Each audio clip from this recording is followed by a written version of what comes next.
Hello friends, welcome to Alkem IAS. We are continuing our Indian Express Demystified series. In today's video, we would be covering newspaper from 11th of June till 15th of June. First of all, about myself, I am Dr. Rajesh Kumar Mohan. I have done my MBBS from Government Medical College and Hospital, Chandigarh. I have also worked as Assistant Medical Officer in Indian Ordnance Factory Health Services. So let's start the today's newspaper. Rather 11th June newspaper. So the first news that we will be discussing about is closing of gender gap in education. So as we know that India has gender differences across various sectors, and education sector is also there where females are at a disadvantageous position compared to the males. However, in this context, the All India Survey of Higher Education has come, and according to AISHE, at least by Ministry of Education, the gender gap in undergraduate course of BCom has been reduced and eliminated, and now there is a parity between number of undergraduates who are male and those who are not who are females. So in BCom courses now gender parity has been achieved. The similar kind of feat has been achieved in Bachelor of Science courses and MBBS courses. In fact, in these courses from 2017 onwards, the gender parity was achieved, and right now number of females are more than number of males in undergraduate program, these undergraduate programs. So this is a good news. However, the concern remain with regard to engineering and law streams, where still majority of those people, the students who are pursuing a career, undergraduate career in engineering and laws is male. The females are not taking up these professions. So these courses. So this is a news. Next one is about is an article written by K. Srinath Reddy. So this is about the spacing between two doses of vaccines and why we should reduce that gap rather than increasing in order to tackle the Delta variant.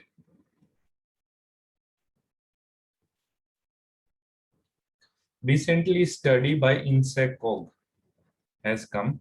So what is INSECOG? It is Indian Consortium, Indian SARS-CoV-2 Genomic Consortium. So this is a program that has been launched in India where genome sequencing of say 10% of SARS-CoV-2 viruses would be done.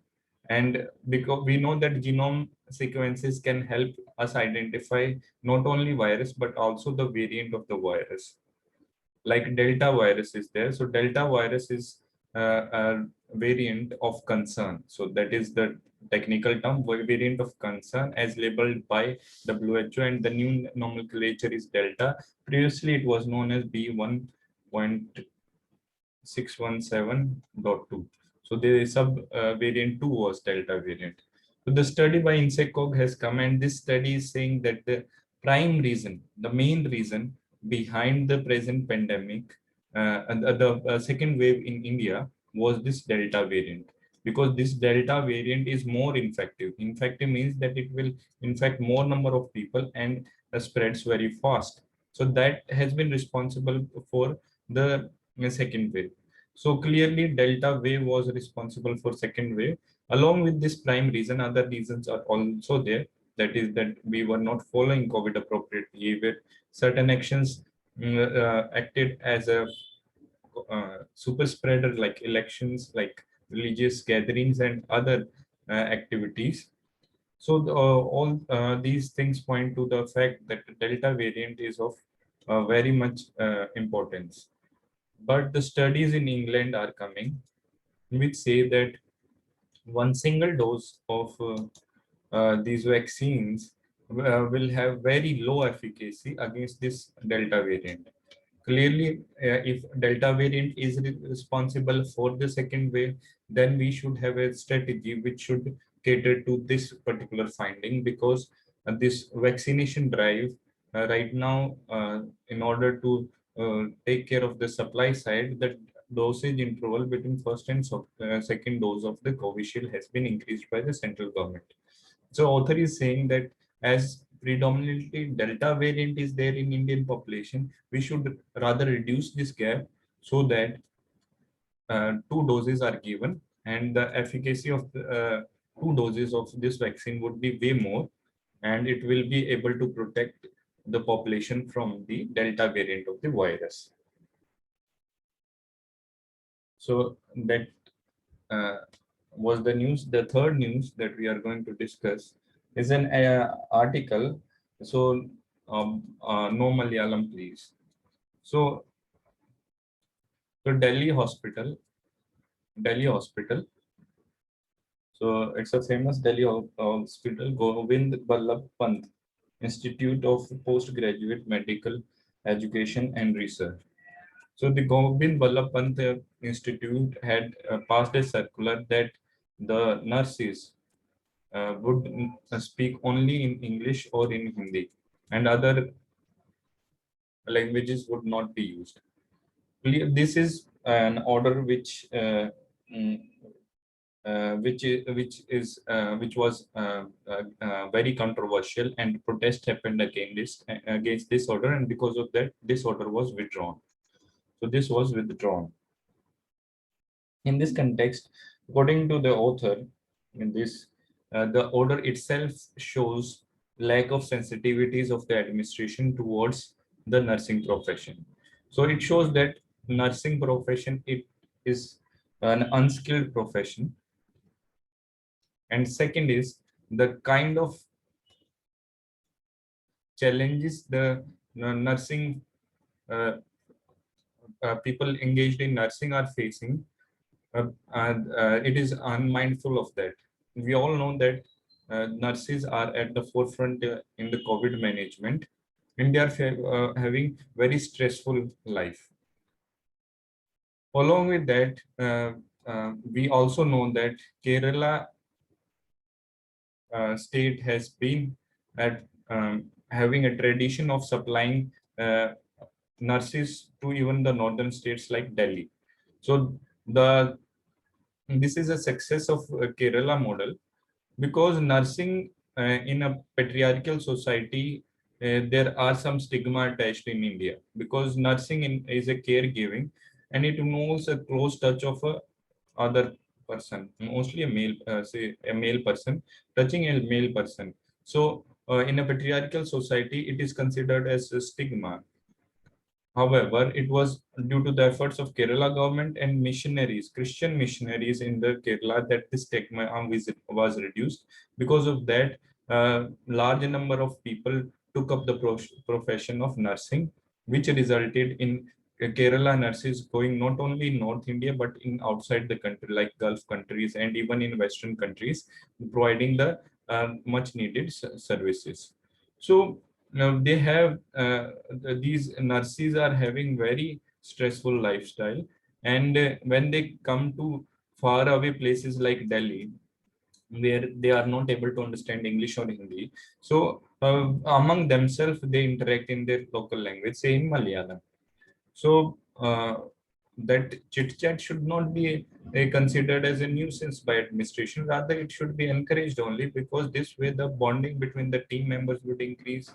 Also, the stress level in the staff would be low.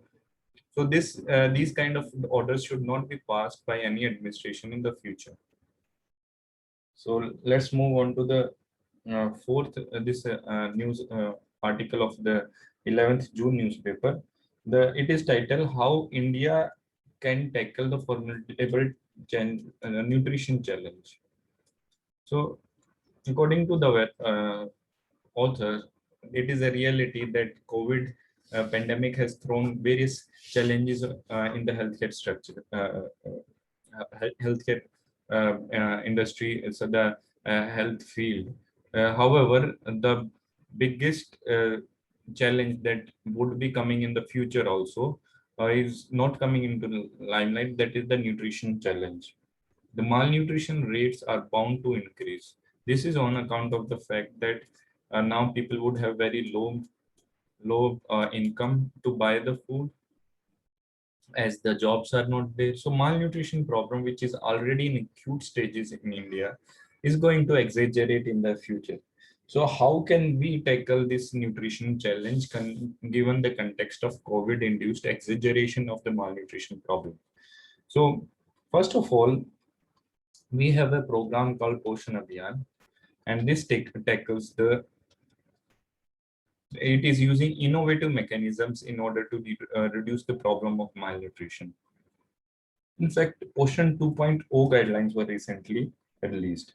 So this mission and this program focuses on first 1,000 days between mother's pregnancy and her second birthday of child's second birthday.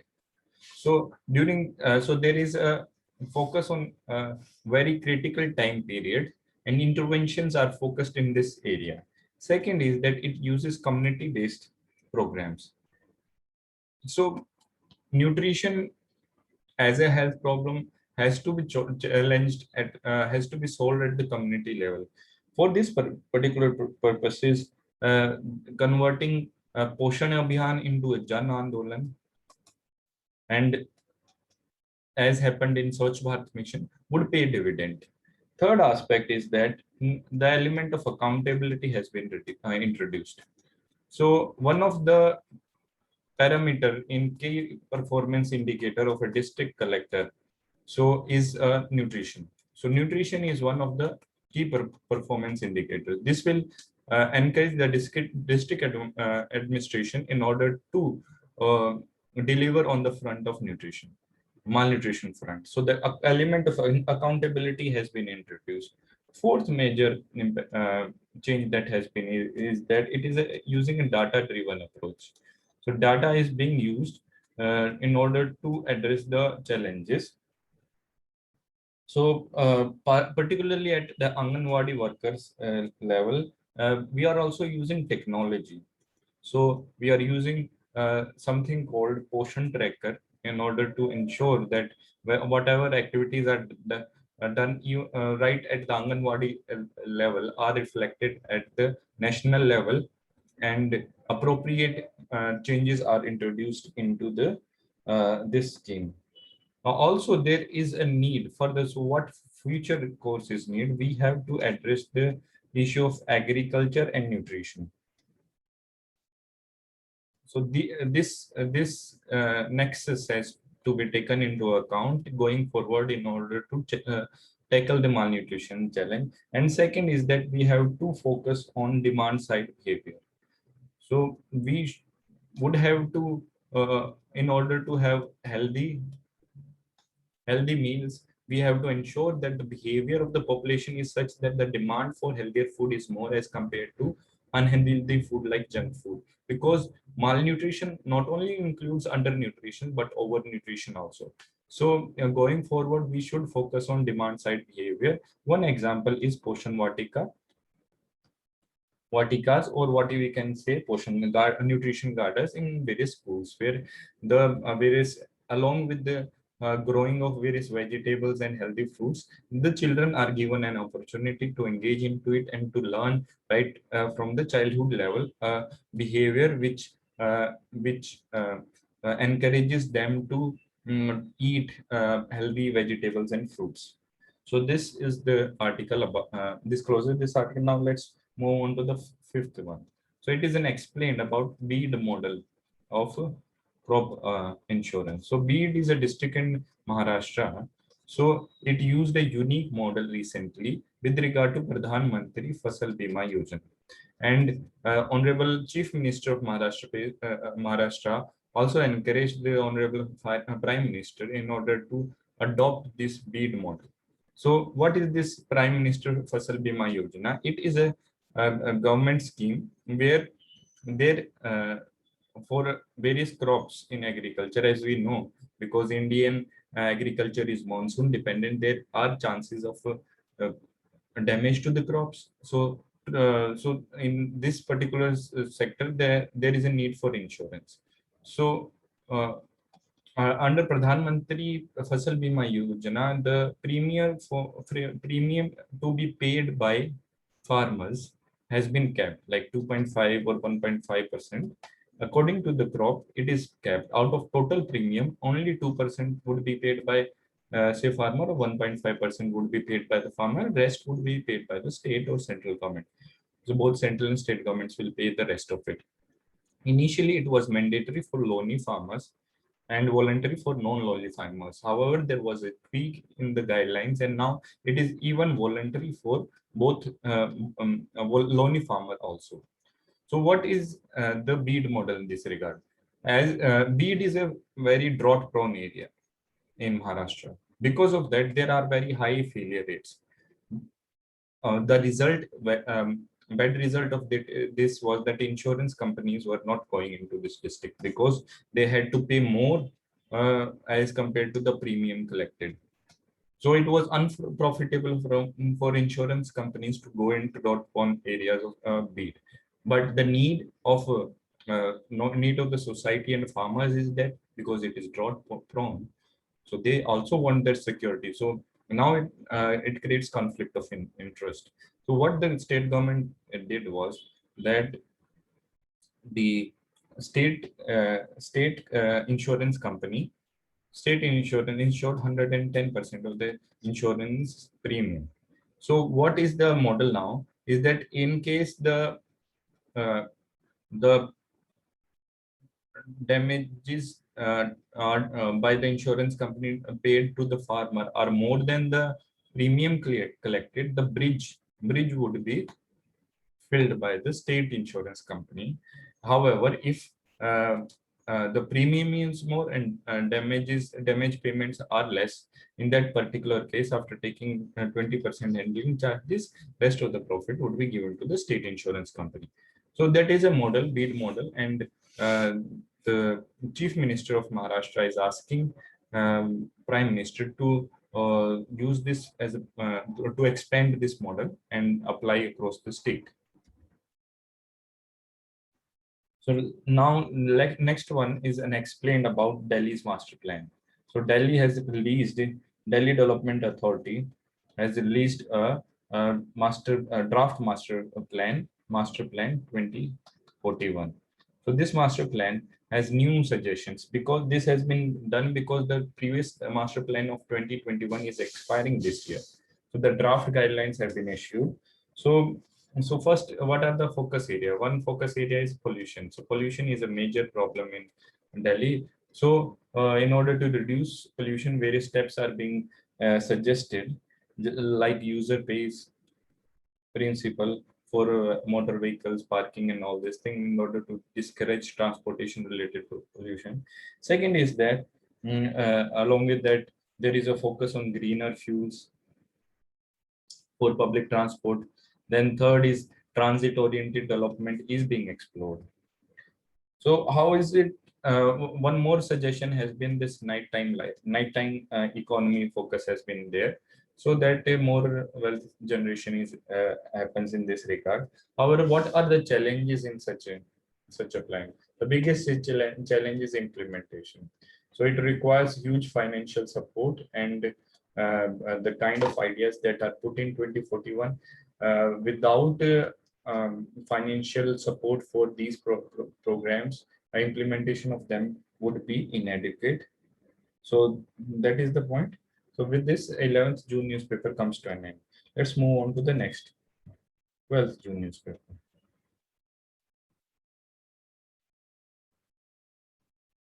So first article is about how India can combat, how India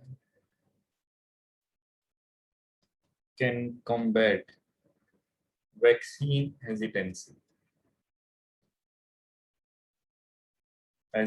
So one case study is given.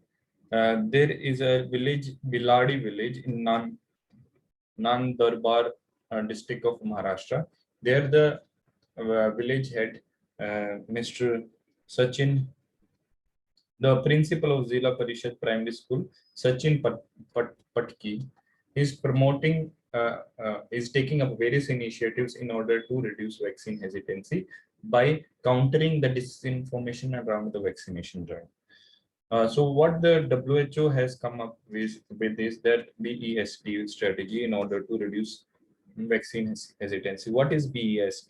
B is behavioral and social drivers of a vaccine hesitancy have to be taken. So we have to take care both behavior and social aspect of drivers behind vaccination. So, as we have seen in developed Western countries, what we see is that because of educated population and homogeneous population, a centralized system in order to counter vaccine misinformation has been very effective, and it has been helpful in order to ramp up the vaccination, and a significant population of Western countries is now vaccinated. However, India has unique challenges. India has unique challenges because India has huge diversity. So in order to ensure that not only tackling misinformation is important, but tackling misinformation cannot be centralized in India, so it has to be decentralized. Along with the decentralized, it has to involve the community. Without community involvement in a diverse country like India, it would be very difficult to challenge the issue of vaccine hesitancy. And we can also use ASHA workers in order to remove the vaccine hesitancy. Along with that, India is also having issues with regard to digital uh, digital inequity on a resulting in vaccine inequity, because registration for vaccination process requires knowledge of about some minimum knowledge of technology. In this regard, a case study of a pay nearby startup where the digital pradhans, so these are shopkeepers and kirana store owners who have sufficient knowledge of digital technology. They have access to mobile phones. They are being enrolled and encouraged to uh, help the people to get slots for vaccination. So this kind of startup and the idea, the model, the case study can be replicated in other areas in order to tackle the issue of digital divide. Now, second news we will discuss. It's an editorial, a lesson from Punjab. So now, what happened is that Ministry of Education has now released this performance grading index, and under performance grading index, Punjab is coming at the first rank in school education. So our education system is right now facing a big challenge, a paradox rather. We are having sustainable improvements with regard to the infrastructural aspect of school education. However, that it is not translating into the learning outcomes. So in this regard, the Punjab model can be way forward where other states can look up to the Punjab model in order to attain the success here. So why what the Punjab government did is that this was first of all a brainchild of Education Secretary of Punjab government. So leadership was given. So second thing was it rationalized teacher posting. Again, infrastructure was ramped up. And the fourth aspect is that it used digital and analog solutions in a very right combination. Of this was used, and close to 67% of government schools were turned into smart schools. So, so along with that, these spaces in schools were used for educational purposes, like for more than just a textbook learning. This space was used for learning, other modes of learning. So this is in line with the new education policy. So this kind of initiative can be replicated in other states so that the problem of learning outcomes can be tackled. Next editorial is about a new charter. So what is this new charter? So at a G7 meeting held in UK. So Prime Minister of Britain, Boris Johnson, and President of United States, Joe Biden, has signed something called New Atlantic Charter. So this New Atlantic Charter is, along with focusing on vaccine delivery and other, it's focusing on three C's. One is China, one is coronavirus, and one is climate change. So it can the parallels with the post World War II Atlantic Charter are being drawn. How the leaders of both these countries came up with this Atlantic Charter across the Atlantic Ocean. So a similar similar words are being used in order to signify how this new Atlantic Charter will have a huge geopolitical impact in our world diplomatic affairs in the years to come. So with this, the second 12 June newspaper is over. Now let's come to the 13 June newspaper. So in 13 June newspaper, it's Sunday. So because of that, very less number of news are there. However, there is a case study we can quote also. It is about a village near the Myanmar border. So in Manipur, there is a district by the name of Kamjong, Kamjong district. Within this Kamjong district, a village is there, Ning Shao village is there. So this village, overall Kamjong district is having very low vaccine coverage. However, Ning Shao village is having 95% coverage of vaccination. How it has been possible is because of the initiative taken by the community there. So initially there was a lot of vaccine hesitancy, and Dr. Levis, she took the vaccine and she told all the population that this vaccine is good and the coronavirus is bad. So this messaging was done not only by Lewis but other government officials and respected people of the village took upon themselves to spread this message, and because of that, vaccine hesitancy was reduced, and now 95% of the village is vaccinated. So this is the 13 June newspaper. This news we can draw. Now let's come on to the 14th June newspaper. So one article is that now the central government has issued a guideline that vaccination of those people who will be going outside the country for study or work would be prioritized. So jumping the queue.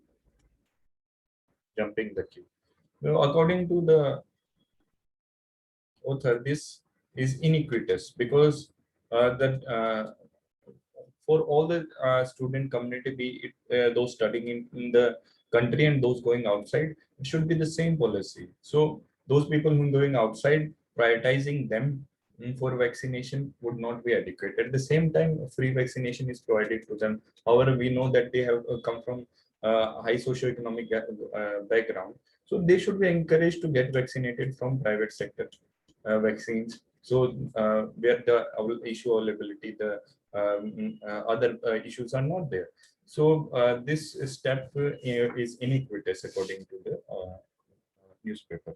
Second is, in the age of pending, there are four food records. So what are these four food records India is saying? India had a record of take of food, record procurement of food, record stock. After this, reduce stocks in government warehouses and record exports of food items. This is the article. So next one is explained is about Tigray crisis. So what is this Tigray crisis? In Ethiopia, so Ethiopia is a country in the Horn of Africa. So Ethiopia is there. So there is a province called Tigray province. So right now fighting is going between the federal government of Ethiopia and the local authorities in Tigray. Now this fighting has exaggerated into famine. So famine is happening because of, as we know, conflicts result in low food availability and famines are there. Next article is Sun Tzu and Kautilya. Sun Tzu and Kautilya. So this article is written by Manmohan Bahadur.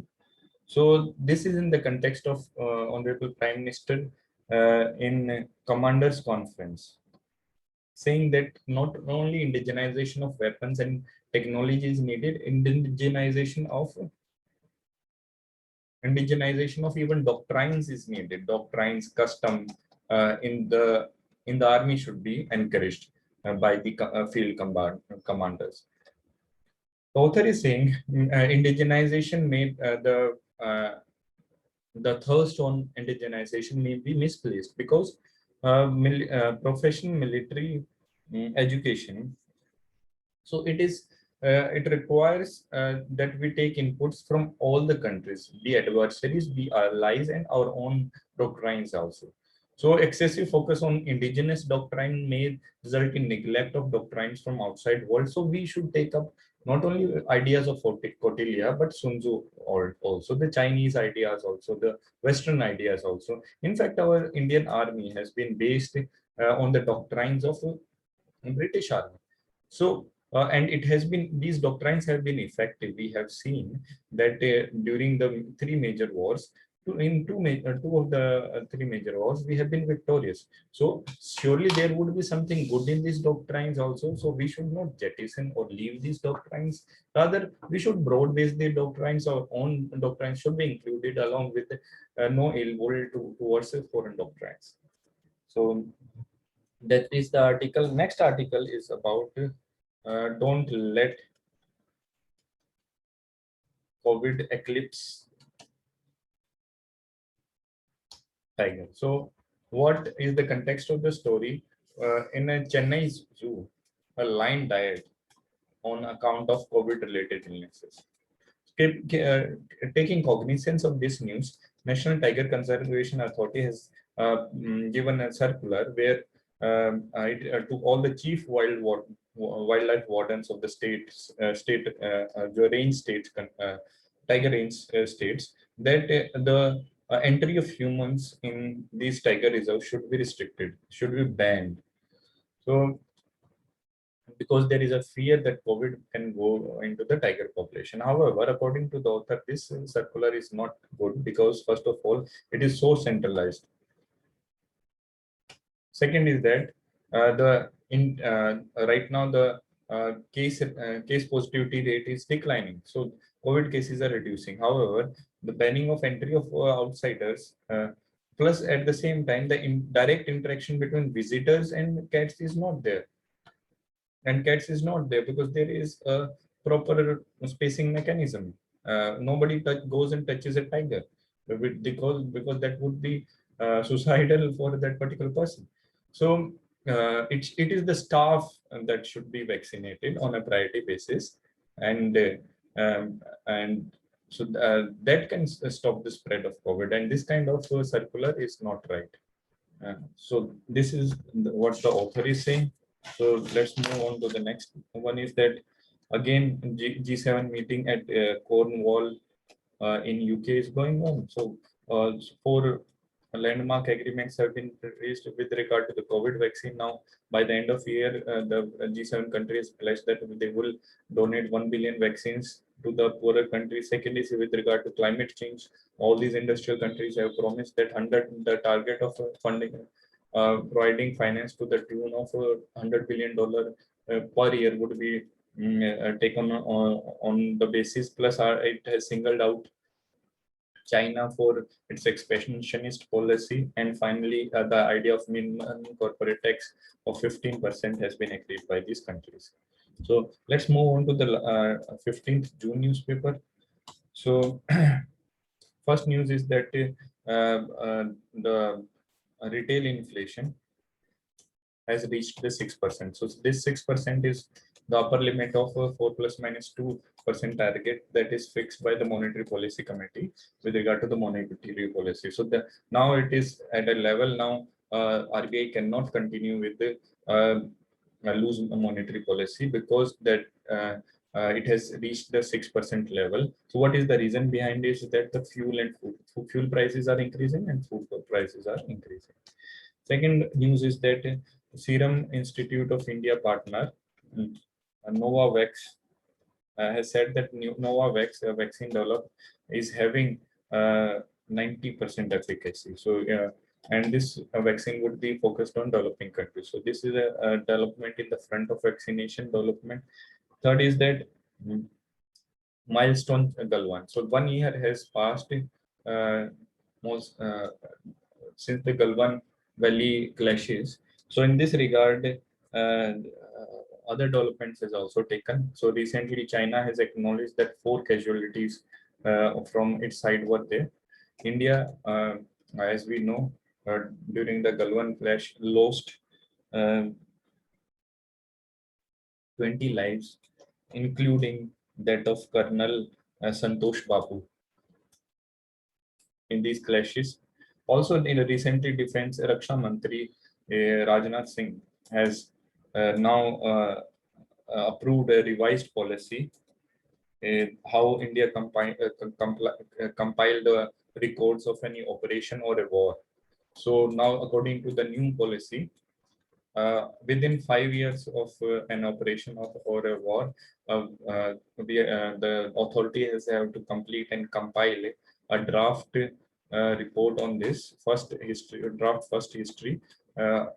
of this operation or war within a span of 5 years, and then a community will decide on case basis whether to make this draft draft of the history of that particular operation public or not. So this is a welcome step in this regard. In this context, the Galwan episode is being discussed. So as we know that India-China relationship was very bad, especially from 1962 war. And however, due to the efforts of Rajiv Gandhi government, the relationship improved. In fact, in 1993, we had an agreement called Zian Chenim Narasimha Rao agreement, where the use of force was restricted. So because of that, direct fighting didn't happen between the India's army and the People Liberation Army of China. But the friction was always there. The Doklam, the Depsang Valley, and then Spangen So, and then Galwan Valley.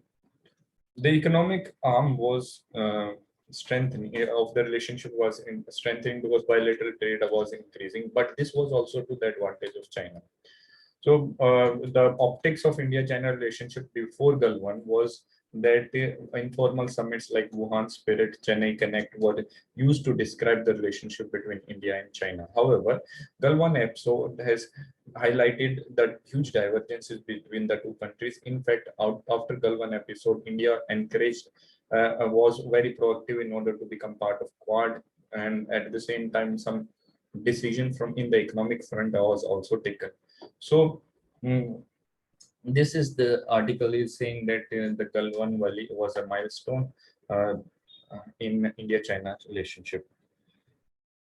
So let's move on to the next article. So the next article is that the online exam action option. So by SS Mantha and Ashok Thakur. So this online exam option. So this is in the context of central government deciding that class 12 exams would not have board exams would not happen. And this is hailed by many media reporters that this is for keeping the health of students in mind. But according to the author, it is it is very unfortunate to cancel these exams. Why it's unfortunate? First of all, it will create challenges for schools and school boards in order to arrive at a assessment system. Now, this assessment system would be full of biases, subjectivity, and there can be other issues also. And second, because there would be no objectivity in this assessment method, so fear of litigation would be also there. Third aspect is that for colleges, there would be issues in order to go for admission. admission of students, what basis they will use for admission of students, because there are high chances that now because this would be liberal marking, most of the people will be getting 100% marks. And fourth is that students, so they always take pride in showing results of his efforts. So board examination is a place for some students to show that they have worked hard, and their efforts to their peers and parents, they have worked. So now this will have a psychological impact on those students who would not be able to show their results of their efforts to their peers and this thing. Plus, at the same time, biggest aspect is that we had other options also, and we also had time. We had close to 1 year. So reality is that if COVID is going to stay in the future with us in the future also, this kind of approach is not sustainable next year also. Because COVID may be there, maybe we have third wave, fourth wave, fifth wave, or maybe some other issues also there. So canceling it was not there. We also had time, 1.5 year was there in order to prepare and in order to invest in technology. So we proud that we are very proud that we should use technology in the education sector. So we had this option of technology. We have various experiences, NEET experience, these NEET bodies, then JE also conducting this examination, CAT, GATE. So online examination could have been tried. In the online examination, even we have an agency, National Testing Agency. The expertise of this agency could have been used in order to conduct online examination. In order to reduce subjectivity, we could have gone for MCQ based assessment. At least even though it would not be checking the essay writing skills and other writing skills, but at least there it would be more objective than the present system that the ministry may come up with. So we could have used, and during this process we could have staggered the exam. We could even have used artificial intelligence. Social distancing would have been enforced through this. So according to the author, this is very like unfortunate that this exam has been cancelled. So that is there. So next one is the article is about illusion of distributive justice. So right now, what we are seeing at G7 leaders, they are agreed at global minimum tax. So this is people are hailing it as an end to race to bottom. But that is not the only point. There is an illusion of a distributive justice. However, there are concerns to it. First of all, this decision was taken without involving other countries. Only 7 countries are deciding with regard to the whole global countries. Second issue is that it will benefit the rich countries more compared to the developing countries like India. So this is there is an illusion of redistributive justice in it, but the reality is that there is something more in global minimum tax. Next is that some preparations regarding third wave are going on. So first is that we are boosting vaccination. Then oxygen supply is being ensured. Third, the learning from the lesson. As studies are saying that pediatric population may be involved, so the pediatric infrastructure is being ramped up. Next one is an explained series, where it's saying that in US Congress budget, the word birthing people was used in place of mother. So it has created criticism, which word should be used. So the word birthing people is used to taken into account the various transgender people and LGBT members of LGBTQ IA. So the birthing people involves these names. So this word includes more number of people. So this way the vocabulary is being made more inclusive of LGBTQIA plus community. So with this, we complete newspaper from 11th June to the 15th June. So thank you for listening to us, and like and subscribe to our channel. Thank you.